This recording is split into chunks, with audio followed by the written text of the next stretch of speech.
At 5 o'clock, and I would like to call the Monday, October 10th, 2022 regular meeting to order.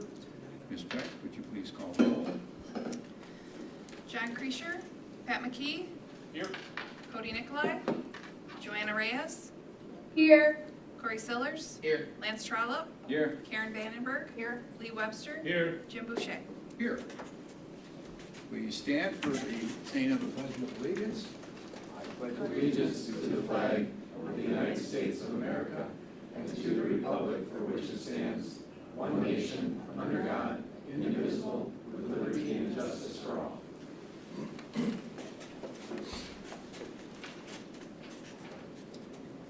Do we have any speakers? None. Okay. It is the mission of the Wausau School District to advance student learning and achievement and success. And since there are no speakers for this evening, I'm going to be moving on to agenda item number 6, to approve the consent agenda. I'd like to thank Ian and Jennifer Kurth, Mary and Stephen Sleater, Virginia Gross, and Middle Wisconsin Chefs Association. I am seeking a motion to approve the consent agenda with great gratitude for donations to the Wausau School District. So move. Second. All in favor? Aye. Opposed? Motion carries. Old and recurring business, Mr. John Winter and Dr. Jennifer Rauscher will share an update on the efforts to enhance district efforts to prepare students for life after high school. This is an update from a presentation in April of 2022. The floor is yours. If I could, before you start, just a reminder to the board that the initial interest for this Life After High School came from the parent and the staff feedback surveys over several years. This is one of the top areas of interest and top requests for areas to improve. So if you remember, we had the WIP survey. They did a series of focus groups, got us some really good information about what does it mean to improve or prepare students for life after high school. So a number of people have been doing a lot of really exciting work, and we're glad to share an update with you. Hi, everybody. So the first slide you see there identifies the 4 main areas that came out of that WIPS study. But you'll notice there's a new piece there, the phrase, plan your future, shape your path. And that's really what we're working on with students, helping them to plan their futures and then shape their paths accordingly. Just a reminder that there's a whole team, as Dr. Hilt said, that works on this. There's certainly a number of educators involved, but also a number of community partners. And they support us and help us out in any number of ways. Just a reminder that this isn't something that the schools do alone. It's a whole community effort. And then when we were here in April and had given you an update on our next steps, we had this whole list of potential actions. So John and I are here tonight just to let you know that really we've made progress on every bullet point up there. But tonight's goal is just to highlight a few of the recent things and also to let you know that this doesn't mean we're done. It's just an update on the progress so far. In other words, we're just getting started, right? That's right. So as you look at that list, what we did here was we kind of chunked it out into 3 or 4 slides, and I'll just kind of highlight some of the things that are kind of in action and things that are in progress. It's kind of an exciting opportunity to be able to share with you that we have a lot of things going on. Excited to report that we're back in person and really doing a lot with our students. So this particular slide is an example. Last week we celebrated the heavy metal tour, and we were back in person for the first time in a while. But what this is it's a great day for 8th grade students. We take all students to 2 different businesses in town and a tour NTC. And so we take all 8th grade students and staff. And so it does kind of hit on the professional learning side of things as well. I had some great conversations with some of our math folks about how some of the examples on tours in manufacturing and how they can apply some of those things in our math classes as well. So it definitely hits on some of that. What you see here is just some of our 8th graders at Graphic House and taking a tour. I think there were about 55 different manufacturers in central Wisconsin area that participated in the day. So. Another one, and this is a new event this year, that is really hitting on the idea of let's try to share information during times where we are already doing things in our schools. So this is an example. We're going to be hosting a career fair this Thursday at Wausau East. As you can see on November 7th, it's at West. But this evening, we've got volleyball going on. We've got parent-teacher conferences going on. We're going to be hosting a FAFSA presentation that evening. We're going to have a food truck that evening. So we're kind of hitting on all cylinders on Thursday night and excited about it. We've got about 55 businesses registered for this event as well. So again, the idea is trying to share the information, giving the opportunity for not just our students but our families to be able to explore and learn about all of the different career opportunities that we have available. So. And say that this, you'll notice East is hosting one, and then West is hosting a very similar one on a different night, but all of our schools are invited. So our full-time wage students are welcome to participate either night. Our EEA students are welcome to participate. And we're also marketing to our 8th graders and their families, because one of the things we heard affirmed in the study was that a lot of times those decisions are made in 8th grade, and then this will also be before those students make their high school course decisions later this week. So those are a couple examples, but I'm going to just back up to this one too, because I gave one example, but there's many. And a couple of them that are currently happening, like this week we've got Food for America happening with all 4th grade students. On the east side, it's the Breitenfeld Farm, and on the west side, it's going to be out at NTC Egg Center.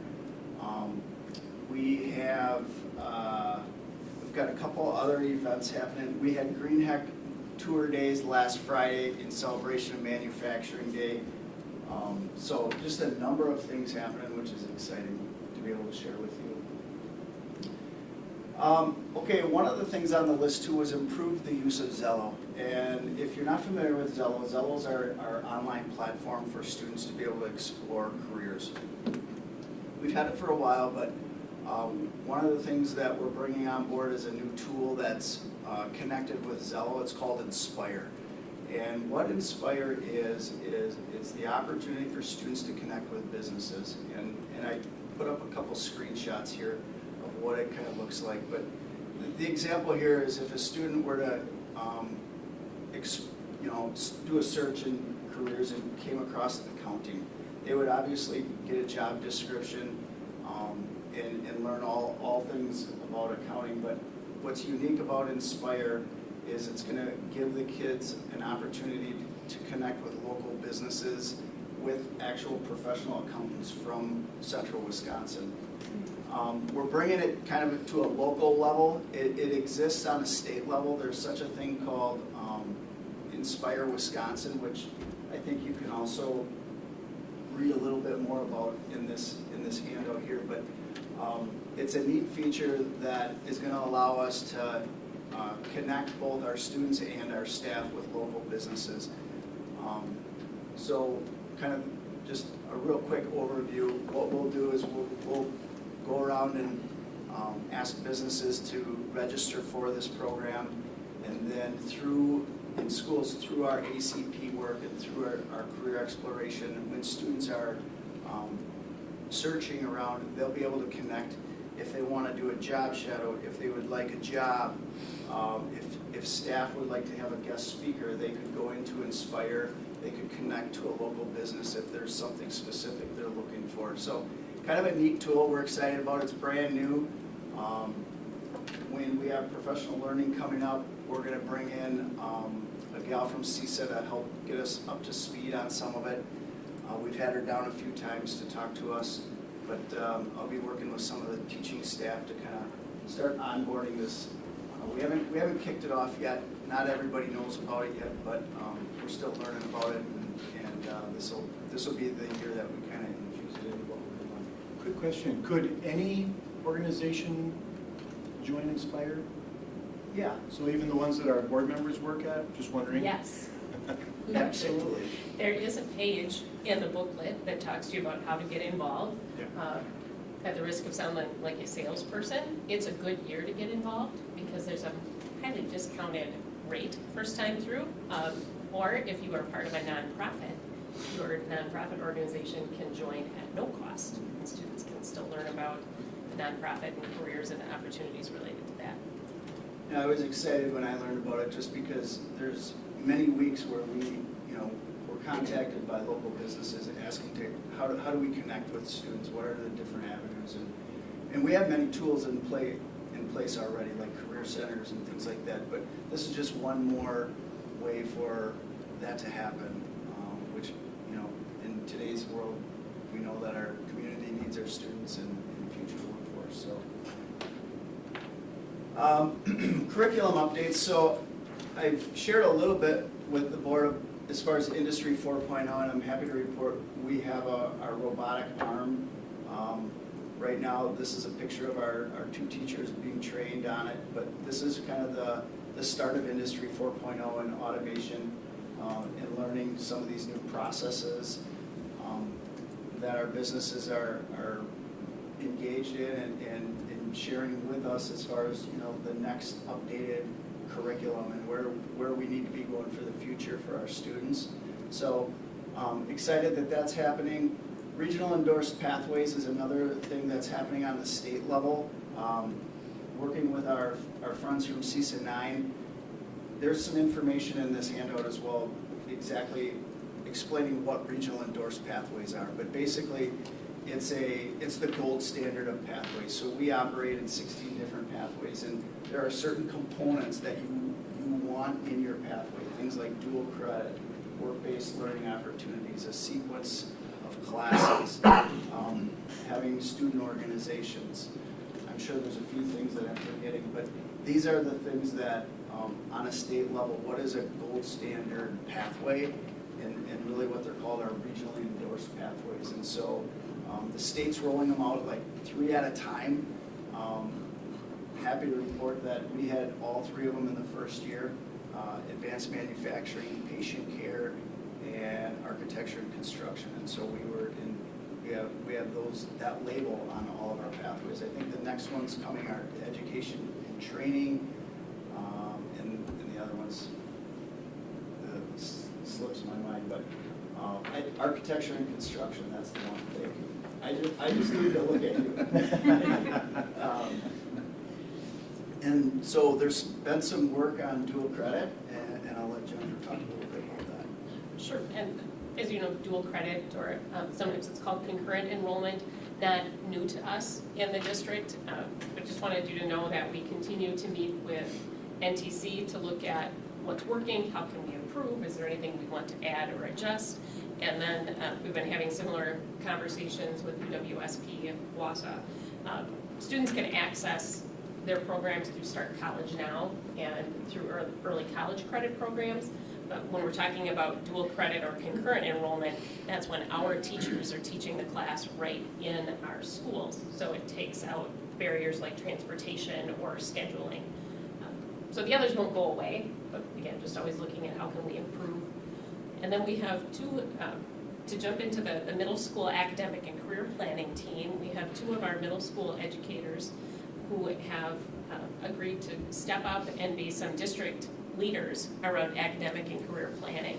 And this is part of a larger idea when we're looking at initiatives like this that really matter. We also want to make sure we're creating opportunities for any of our staff to learn and grow, especially if they aspire to other things. So in this case, we have a middle school teacher and a middle school counselor who are also pursuing administrative certification. Perhaps one day they want a job like one of ours, who knows? So this is a chance for them to really practice some of those skills and develop those skills. And they're in the planning stages to figure out what this will look like, but they've reached out to some of their middle school colleagues, and what they think their focus is going to be is making sure that we have a really strong, consistent middle school ACP experience, and then from there, hopefully that can expand into the high schools as well, so we have a district-wide plan. it's just nice to have two of our staff who are saying, yes, we think this is important for our kids and our families, and we want to be the champions. Well, Yeah. any questions? Board, go ahead. So this is great. I mean, having all these new tools is fantastic. And my question is, we can have all the tools in the world, but if we're not doing something different relative to student engagement with those tools, I don't want to say it's all for naught, but I mean, that's really where the magic is going to happen, right? Is to get the students involved in this. Because frankly, when we go in for the, I can't remember what year it is, sophomore year, right, or whenever you go meet with the counselor and they say, you took your survey online and you're going to be an astronaut, a farmer, or this, any other questions, and you walk away. And it's I understand that's the process now, but it's never really been tangible, right, for a student or for, actually, frankly, me as a parent. So my question is, what steps are we taking or have we taken to really ingrain this whole academic and career planning into a student's day, week, month, getting the parents involved? I mean, how do we bring that part together with all of these great tools? I think those are some of the things that you're seeing. So for example, if you were to come with your child on Thursday night at East or in November at West, you could stop at a local company and say, what do you offer and what should I be doing now as a freshman or a sophomore or a junior or senior, whatever it might be, what classes can connect? And our teachers will already be there for other events too, so they can also learn those things. So that's one new example. The heavy metal tour, the fact that the kids and the teachers go together. The teachers are learning about how they can bring it back, as you said, John, like the math teachers being like, I can make that connection. But the kids and the teachers are there together, so sometimes those connections are happening right in the moment. And then the middle school ACP team, the feedback that we've gotten, actually in looking at some of the middle school schedule possibilities, the feedback from surveys of the staff overall, said don't do these things separately, integrate them into the classes. So that's something that team's gonna look at, is how can we draw it in. Our career and tech ed teachers do it naturally, that's why they're career and tech ed teachers, but try to look at how that can be shared in math, in science, in English, in social studies, in Phi Ed, and all the other required topics. Right, because it almost seems like, we dedicate time at the elementary level, like for Leader and me, and, going through all this stuff. To me, that almost needs to be a direction, especially at the high school level. Like, this needs to be part of their day. They need to be thinking about this, not just, I'm gonna take these 5 classes, what do I wanna do with those 5 classes? And maybe some kids aren't gonna be involved in it, or, choose not to, but I think that there's a lot that want to be, they're just not sure how to plug into it. Sure.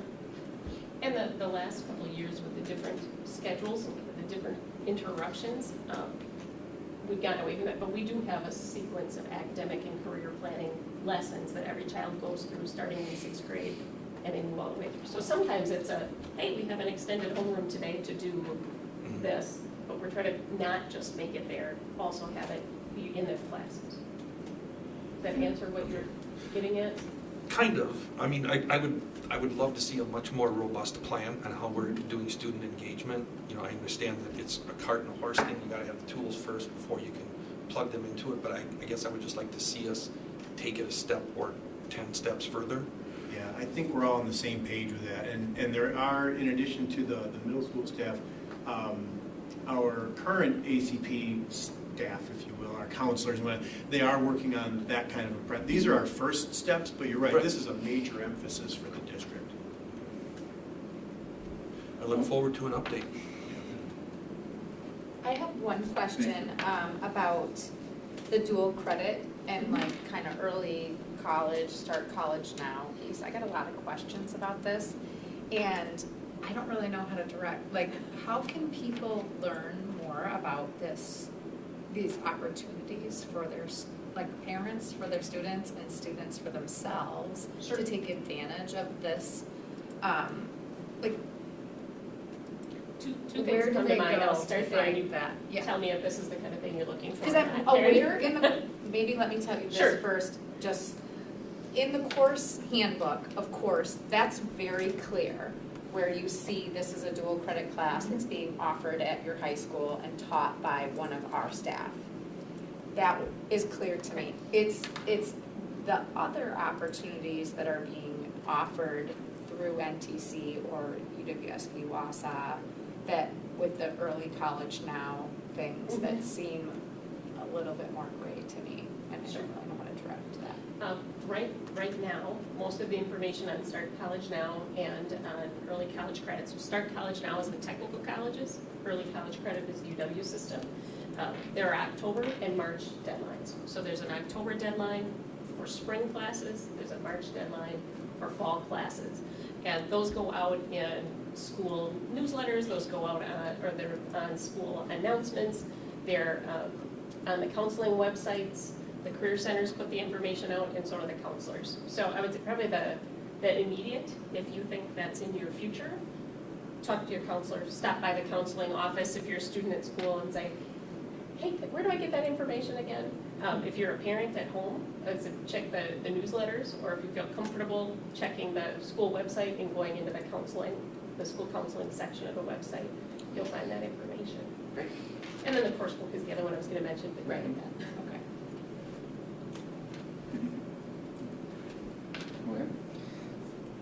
John and I had, spoke about exposing the students at an earlier age, even 6th grade, and the fact that 35 years ago, I guess it'd be at least now,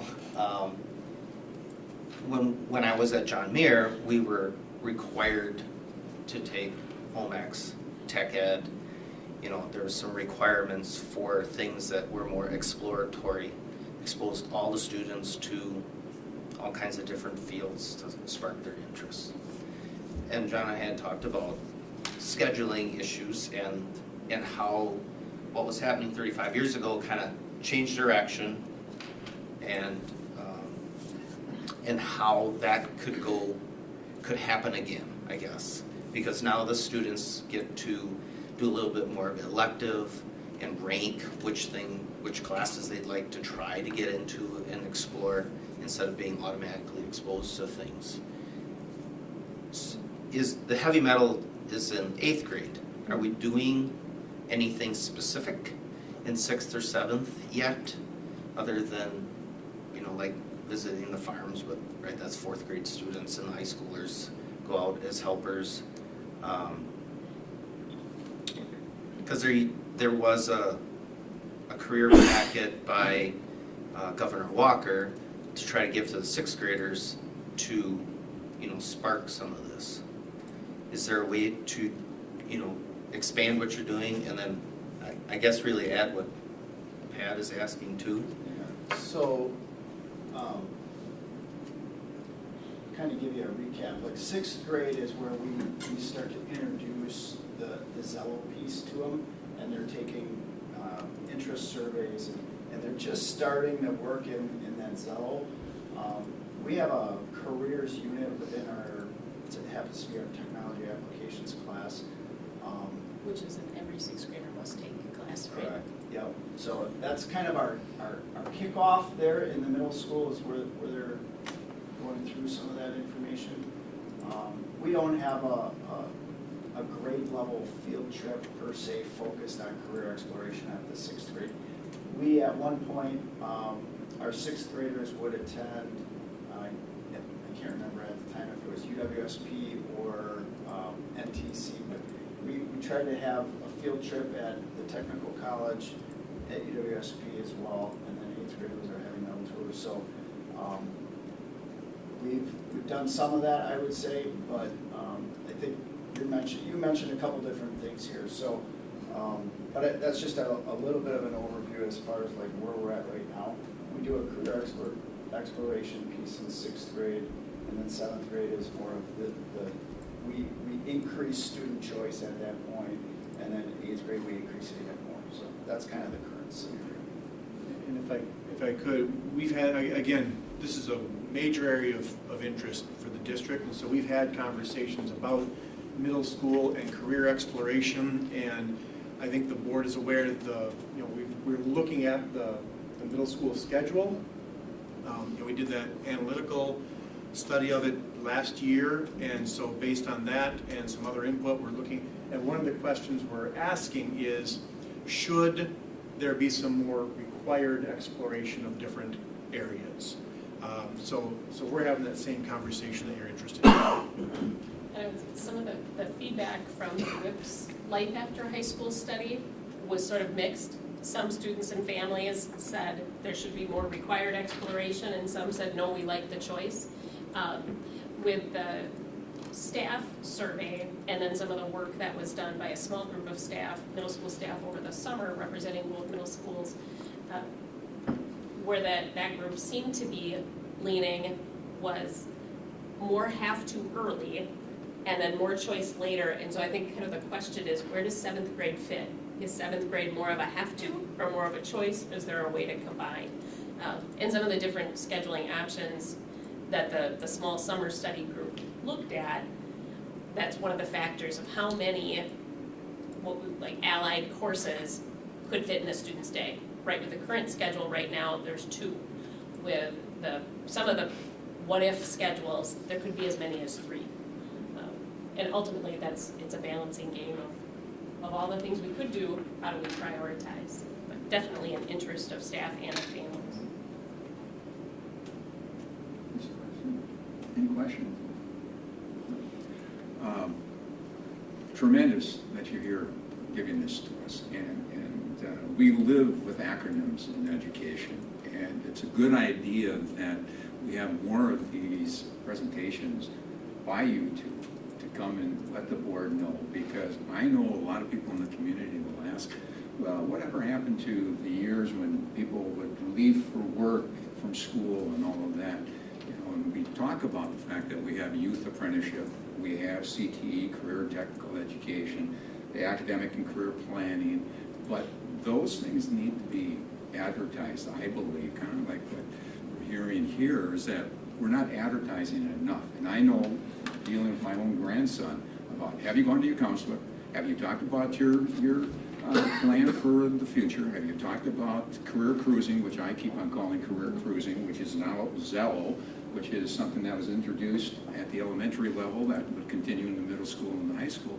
And I got the same blank look from him as I usually get from any sophomore that I deal with. Just kind of, what are you talking about? You know, but we need to keep on advertising that to our parents in our community, to let our business people know that we are trying to connect all of this, and these are all the software. And I guess my biggest question is, are we starting in as low as 5th grade with Zello, or are we hitting more into the middle school? 6th grade possibly? Officially, academic and career planning begins in 6th grade across the state. However, I had a chance to sit on a lot of elementary meetings this morning where principals were talking through the continuous improvement plans, and one of our elementary principals was talking about a focus in that school of helping do even some early career exploration at that level. So officially 6-12, but interest and possibilities in elementary in the future. I think that would be tremendous, because then we can start helping parents identify what type of courses their students will be taking for the future, the dual credit, the college and the school, the AP classes, the IB classes, and start directing them from an early time. Just thoughts that I'm happy that we're doing this. Thank you. That happened in a previous district I worked in too, where we were using Inspire, and as the middle and high school teachers made lots of those connections through kind of the guest speaker directory, Right. Suddenly elementary teachers were saying, I'd like somebody to come into my class and talk about whatever, who do you know? And it's right exactly as you're talking about, Jim. I didn't want to put pressure on our public relations person, but those are things that we need to get out to our community, so I appreciate that. Go ahead.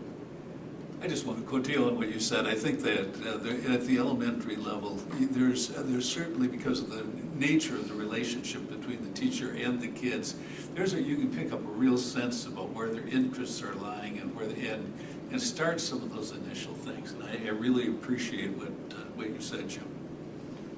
I think, I don't want to be negative because I think this all sounds good too, but just in the many years I've been on the district, or on the school board, we've come up with a lot of ideas that we think are good to add to elementary. But we never come up with ideas of things we're going to take away. So, and even if it's only a half a day, we add and we add and we add and we add, but we don't take away. And they still have the minutes of math and the minutes of reading and the minutes of this. So we do have to keep that in mind as well. If we're going to add to the elementary schedule, then we should be identifying something that we take away at the same time. Good. Any other questions? If not, thank you very much. Greatly Thank you. appreciated. Thank you. And now we're moving on, and Dr. Hiltz will share the status of the staff engagement surveys and proposals for the community engagement. Absolutely, thank you.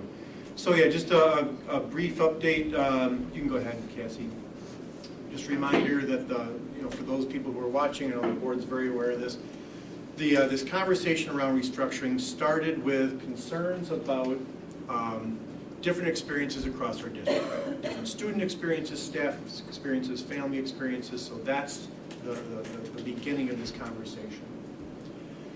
These are some of the more specific concerns that stem from that inconsistent student access, inconsistent staffing, work conditions, declining enrollment. Again, thinking about the future of the district before we're forced to react to any kinds of situations. Last spring, the board asked the two subcommittees to meet. They did about 8 times. Really good conversation. No decisions. The only recommendation that came from that group was we really need to engage more people in this conversation. So that's what we started doing in September. If you remember next. In September, we began to engage the staff. We did a combination of video updates, some infographics that Mrs. White put together, really from the subcommittees, survey, and then some in-person opportunities for staff to talk with each other, with the principals, with district level administration. So that's all ongoing. We always wanted to start with the staff and then followed very quickly by the community. So that will start at the end of this month, and we'll talk a little bit more about that. So a little update on the situation with staff.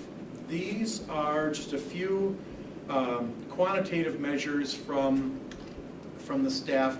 Again, we shared with them as an introduction, here are our areas of concern. The conversation we're having is whether restructuring this district might help us address some of these concerns. So we shared the concerns, some possible solutions, and then we asked them, how confident are you that by addressing challenges through restructuring, we can create a more higher quality working and learning environment? You can see it's split right down the middle. About half are very confident to confident, and about half are somewhat confident or not. There was also an open-ended opportunity. If they were confident, we asked them why they were. If they're not, we asked them why they were not. So we got all that feedback. We went through every comment, identified themes, created a second video that answered their questions, and then asked the same question about confidence. That doesn't close till Wednesday. I'll give you a brief update on that. Can you go to the next slide, Cassie? We do break this out by school and by employee group. So you can see the blue are certified staff. That's our teachers, counselors, anybody who has a license.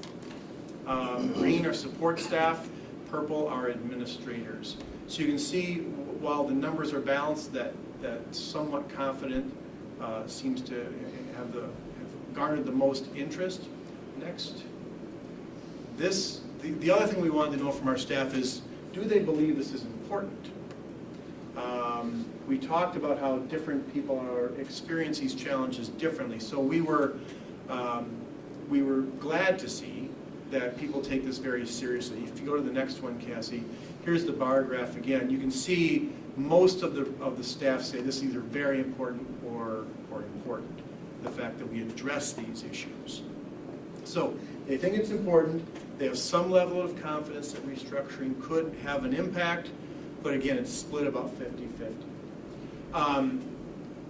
As in relation to the second survey, as of about an hour ago, we had about 550? About 500. 500 responses. We had over 800 to this. So there's a decrease in interest in responding, unless we have until Wednesday. But the numbers that respond tell us something too. And the level of confidence is roughly the same, about 50-50. In the comments, one of the main themes that's emerging is the staff are looking for something concrete to respond to. They want to see a draft of a plan that they could speak to. So that's great feedback. What we're planning on doing next is, obviously we want to engage families before we start drafting any plans. I think what we'll do with staff is we will reach out to them. There's a number of potential benefits that could come for this. We will ask them to help us prioritize those, because a prioritized list could help us analyze any potential drafts of plans. Then we'll engage the families around this issue. And then we will, and the way we're talking about engaging staff, or the families, is to say, hey, we've been talking about this restructuring. We're interested in pursuing some plan development. I think that's going to raise their level of interest, rather than just saying, hey, we have these challenges, what do you think? So I think we're going to move down the road about a half a step with the families, just a little bit further than we did with staff. Let me pause there and people see if people have questions or comments. Keith, just Yep. one, I think it's on slide 8, Yeah. if my numbers are correct. Can I see so, go forward right there. I find it interesting that the certified staff and the administrator responses are exactly inverted. Meaning, the highest administrator count is in very confident, lowest is in somewhat, and the highest for staff is in the somewhat. Clearly, there's a disconnect between what you guys are all doing and talking about and the folks out in the schools. Yeah. How do you plan to bridge that gap? Yeah. Because that's crystal clear. Absolutely, and this is I think this is also a reflection with the subcommittee members where they started. I think when we first started that conversation with them over the summer, there was very little understanding of the challenges, the opportunities, and as they developed more understanding, their interest grew as well. So I think this graphically represents the fact that administration has been more involved in this conversation, staff less so, and so we need to continue to educate them about the challenges and potential opportunities. And that can happen through focus groups. We've been talking about some ways we can do that.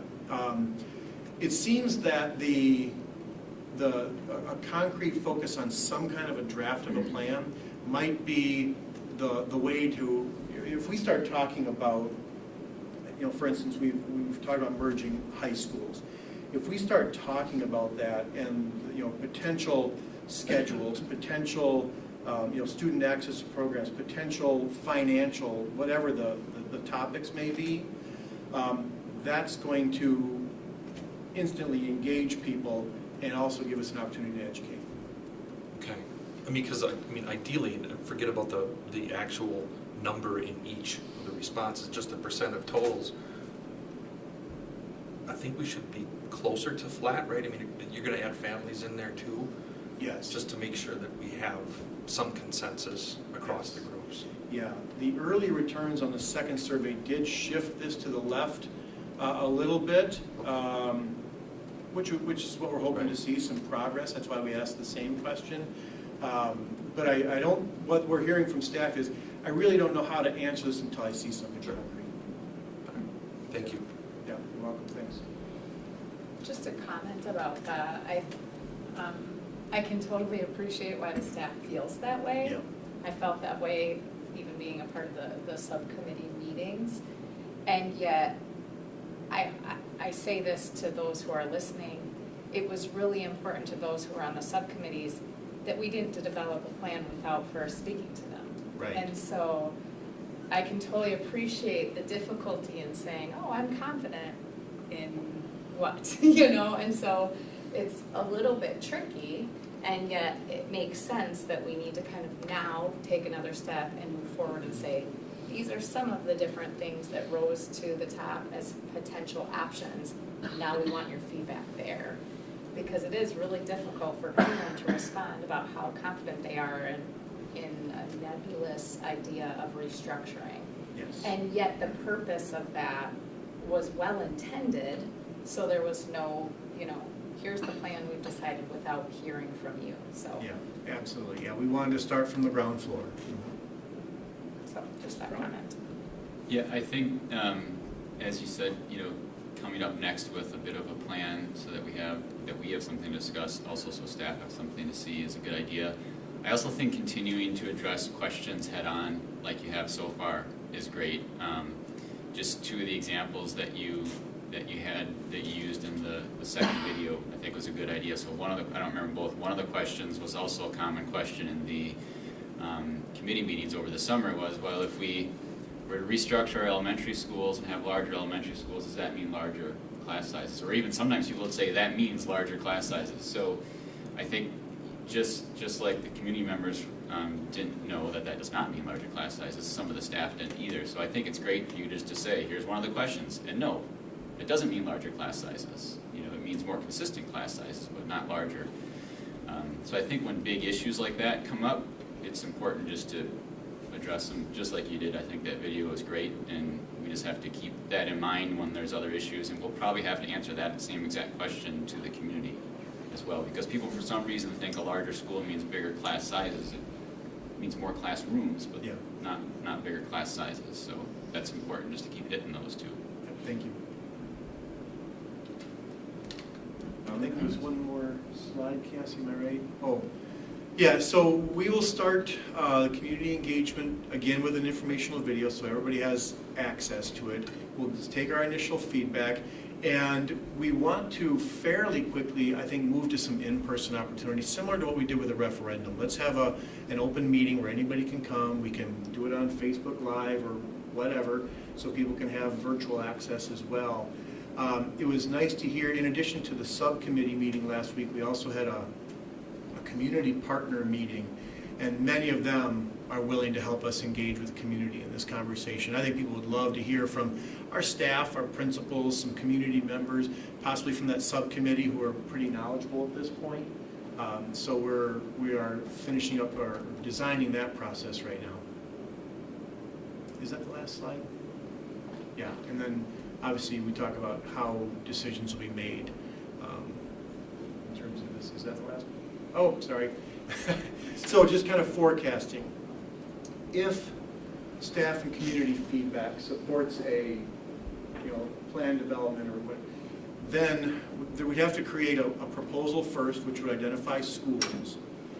If the board were to approve that, then we would have a whole series of teams in some of the areas listed here.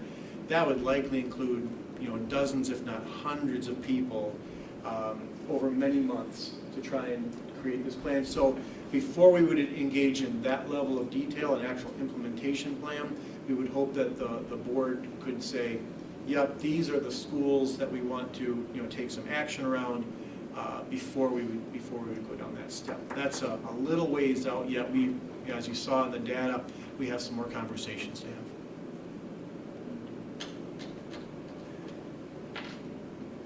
Well done. I just wanted to make a comment about the video.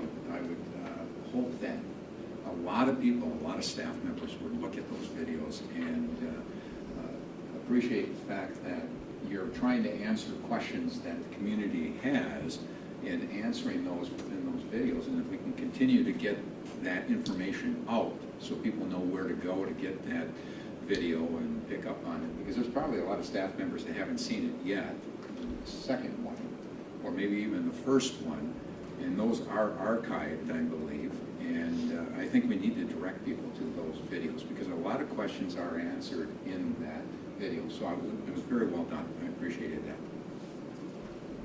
Okay, anything else? Not, we're going to continue to move on. New business.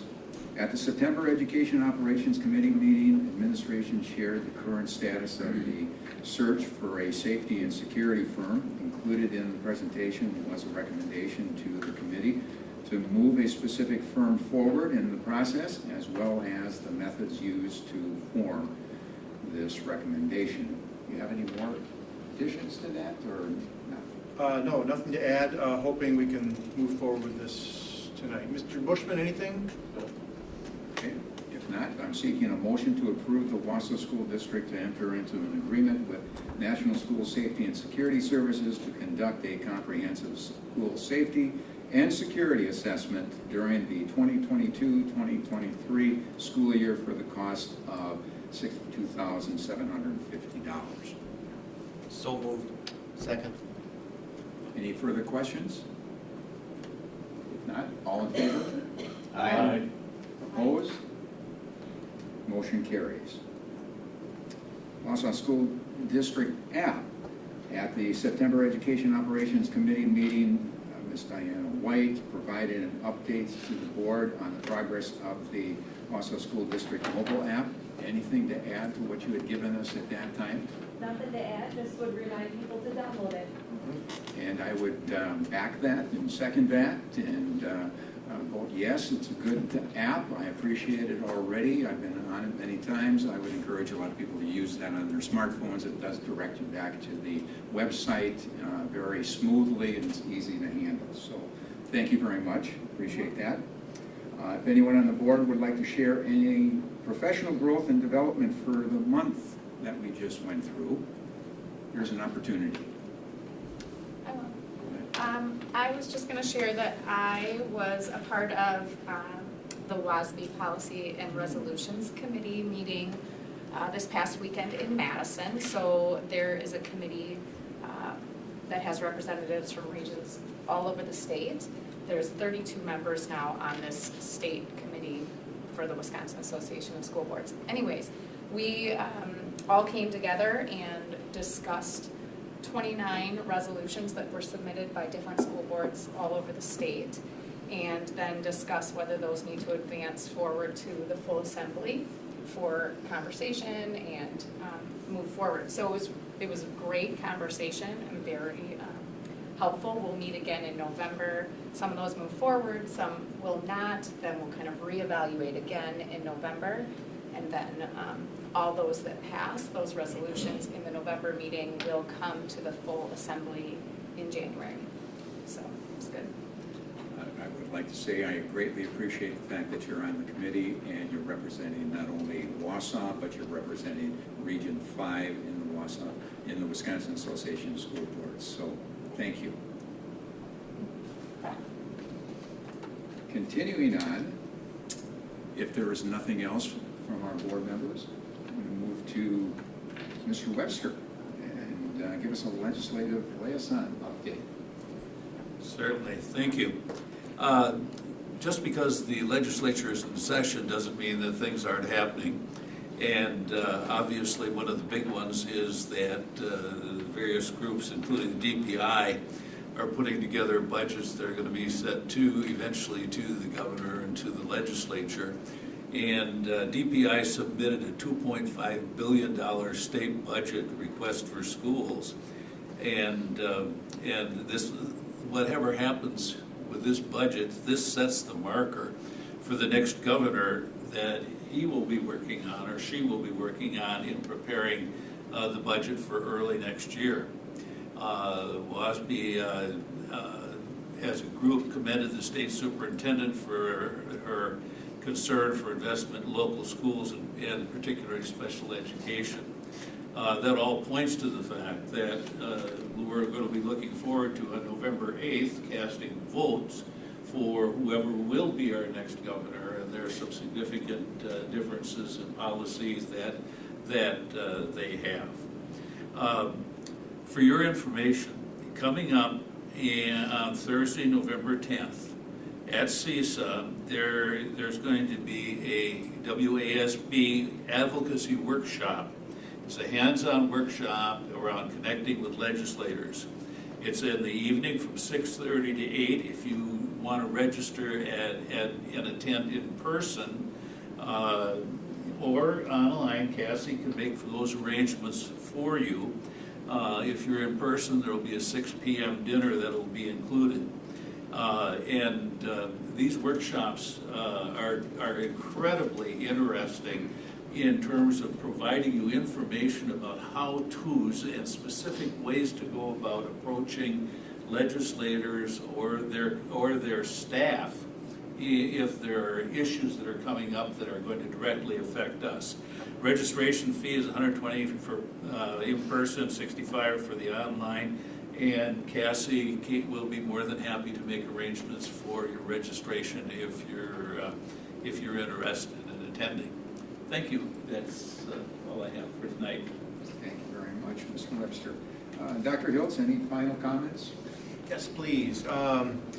Just FYI for the board, Mr. Seiler, Mr. Tess, and I did meet with some city representatives last week about the John Marshall designation status. Had a good conversation. Obviously, they couldn't represent the city council. We did have a representative from the Historic Preservation Commission there.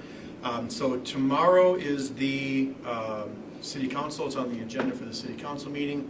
I'll be there. I think Mr. Tess, if he's available, will be there. Really not much new to add. We'll just reestablish our position and answer any questions that any council members might have. Any questions about that? Okay. Otherwise, I wanted to, if you would indulge me, as you know, we've been really pushing the positive communications, trying to help the community really celebrate our kids and our staff. And so I'd like to share a video that just went live today, right? Yeah. Do you mind setting this up, Diana? Just what are we going to be looking at here?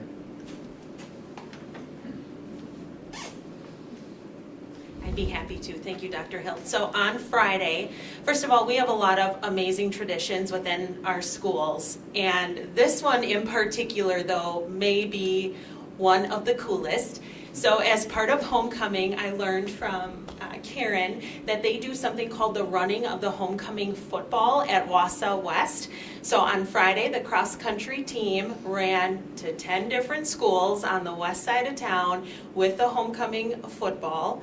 What was really neat is students from the schools lined the sidewalks, cheered them on, they had signs. It was the most amazing thing to see. The students were just in awe, and the cross-country team loved it. And then at the homecoming assembly on Friday afternoon, the team formally handed the head coach the game football. Really neat experience, so we put together just a little video, sights and sounds of what that moment was like.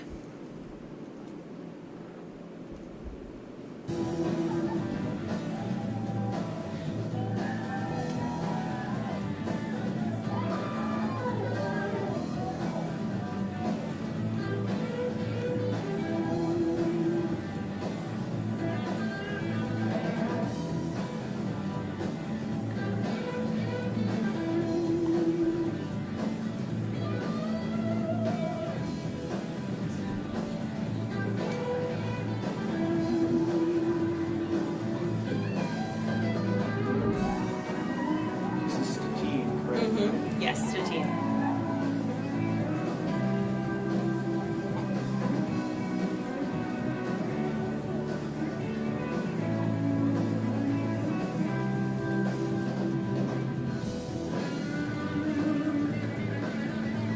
You know how far they ran? I don't have total miles, but it's quite a bit. Yeah.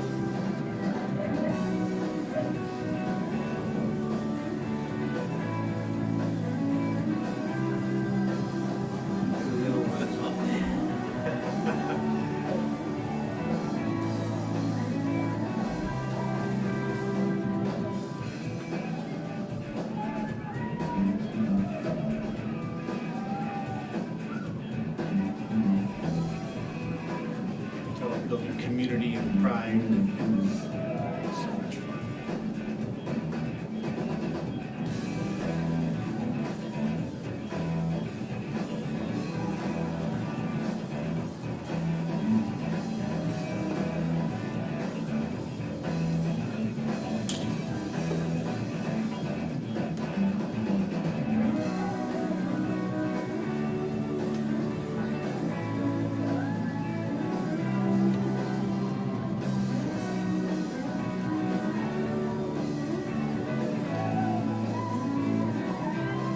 You're still cheering. I don't know how many miles we've run now.